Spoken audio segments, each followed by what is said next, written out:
κατσόκα μας.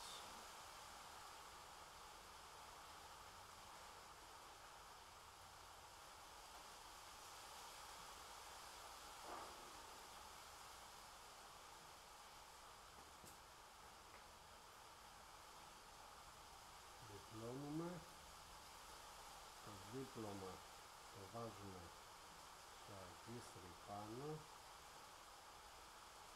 παίρνουμε ένα από τα δύο όπου θέλουμε και το τυλίγουμε περιμετρικά 10 φορές και 8 αρκετές είναι. Αφού το κάνουμε αυτό, περνάμε μέσα από τη φυλιά και τραβάμε το κάτω.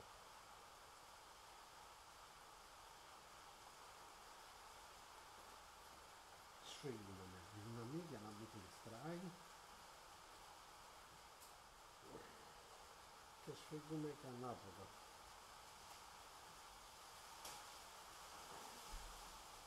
Είναι έτοιμο. Εδώ τώρα θα δώσουμε τα αγκίστρια στη συνέχεια. Το δόλωμά μας θα φτιάξω κάτι για να προσωμιώσω δόλωμα. Αν υποθέσουμε ότι αυτό είναι καλαμάρι, ο κόλλος του καλαμαριού και μπροστά καρφώνεις τα αγκίστρια.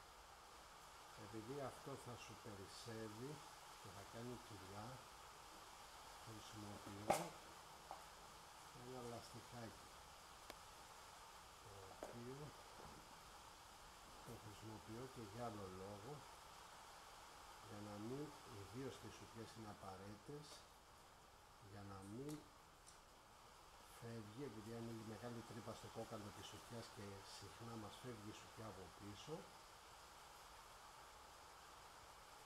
το κάνουμε για να συγκρατεί τη σουτιά.